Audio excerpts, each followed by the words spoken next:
So para sa ako pod, bisan pad og mahurot natog basa ang pulong sa Dios, kung wala gyud ta magkinabuhi sumala sa atong nabasahan, dili gyud na mahitabo nga maghatag gyud siya og kagawasan nato.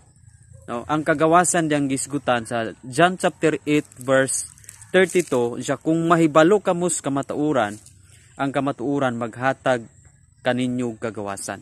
So kanang pulong diya nga mahibalo, aduna na siya gitawag og application sa kinabuhi.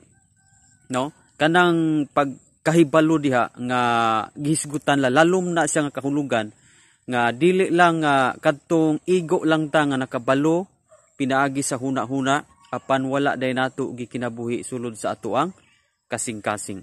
So bisan pa og kapila nimo mahurot og basa ang Biblia gikag Genesis to Revelation, kung wala gyud tay pag-apply niini, bisan pag nakasabot ka, bisan pa og daghan ka og bersikulo, daghan kang na-memorize nga bersikulo, pero wala siya'y nahitabo nga application sa atong kinabuhi, wala gyud na siya'y epekto sa atong kinabuhi kung dili nato i-apply, di ba?